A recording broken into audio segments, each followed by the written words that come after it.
You're watching The Source on CNN Philippines. I'm Ria Tanwat Cotrillo.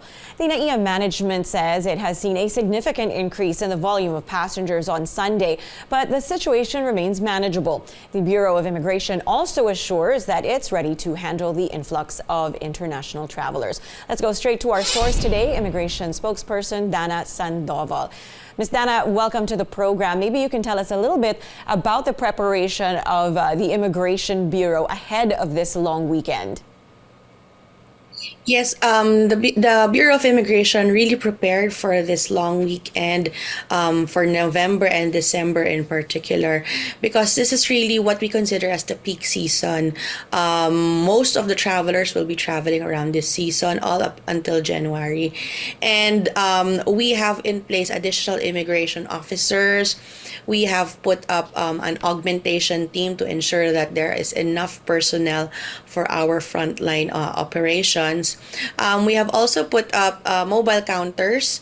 If you know, it's similar to the concept that the toll booths use during holidays, wherein they put up mobile counters, mobile booths to accommodate more cars. Since we have limited space particularly in NAIA, the management has thought of putting up mobile counters just to be able to ease the flow of passengers in the immigration area. Yeah, hopefully that process moves a little faster. You mentioned that you increased the number of immigration officers. How many more are there as compared to low seasons or when it's not a holiday? All in all, we have, I think, almost 1,000 immigration officers nationwide. A majority of that is in NAIA. There are augmentation teams that were sent. I think maybe around 20, 30 additional immigration officers that were sent to international airports to add to the manpower.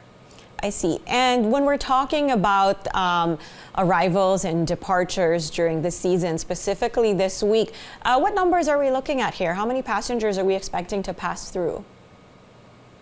The other day we recorded maybe almost 40,000 arrivals and departures per day.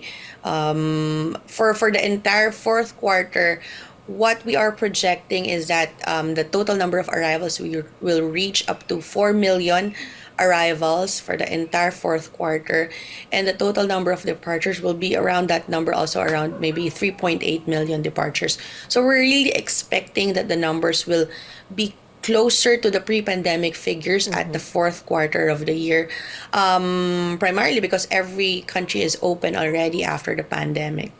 Right. Okay. With that, we need to take a short break, but we will be back. This is The Source on CNN Philippines. Please stay tuned.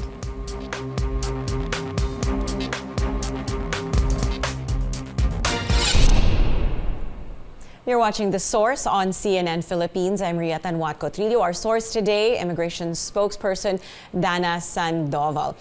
Good to have you back here on the program. Now, we've spoken to several people from the airports, and there is this concern about the very strict immigration process. Now, we understand this is done in the interest of protecting the public, from preventing human trafficking from taking place. But you had viral incidents like that yearbook incident where somebody was supposedly asked to produce a yearbook in order to prove their claims. As a traveler, what should one expect when they go to the airport this week? Ria, if it's just a regular travel just for tourism purposes, all they need to present is their passport, their round-trip ticket, their visa if it's required in the country of destination, and of course the e-travel. They have to fill that out 72 hours prior to departure. Apart from that, nothing else. They don't have to bring anything else. If it's just a regular holiday just for tourism purposes, I think that what was really blown in social media, what was blown up in social media, are those cases that had red flags, or cases wherein the purpose of travel really was different from what was being presented. Say, for example, people who are going out of the country not for tourism purposes, but they are presenting documents that are for tourism purposes. I see. So if a passenger is at the airport and they feel like, the immigration process has gone overboard, or they feel like maybe they're being harassed, what can they do, and where can they report this on the ground? Yes, they can immediately report it to the duty supervisor. We have at least two duty supervisors in the area who can resolve immediately any concerns of the public in that situation. On social media, we also have our helpline for the commissioner. It's a portal that goes straight to the office of the commissioner for any concerns, resolutions of conflicts, or maybe just suggestions, maybe for improvement of our operations.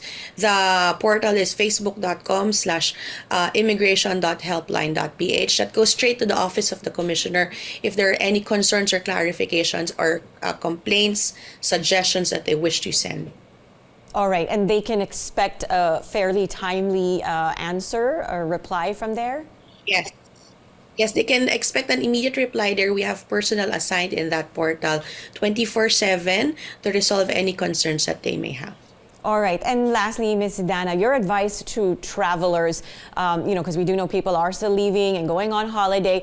How many hours before their trip should they be at the airport?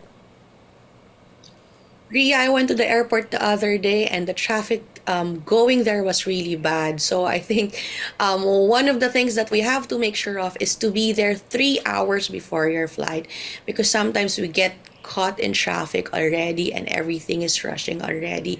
We are expecting a surge of passengers for the next few days. So the advice really is to be there 3 hours before your flight, immediately check in, and then go straight to immigration. If they wish to enjoy the facilities of the airport, because there are a lot of coffee shops there are a lot of stores, restaurants, they can come in a bit earlier, but 3 hours before they have to be checking in already. They have to go straight to immigration to make sure that there's no problem in their processing. All right, how long would the immigration process take on average, given it's a holiday week? During peak hours, it's not like this every time, but during peak hours wherein the entire immigration area is filled, I think the line takes maybe 30 minutes. That's for the maximum already, so around 30 minutes. But for the entire process of checking in, we wouldn't be able to record that. But for the entire immigration area, if it's filled up to the entrance, it will maybe take around 30 minutes. All right, a 30-minute wait or less, hopefully. Ma'am, thank you so much for speaking with us here on The Source. That was immigration spokesperson Dana Sandoval. And thank you for joining us here on The Source. Sitting in for Pinky Webb, I'm Ria Tanwat Cotrillo. You're watching CNN Philippines.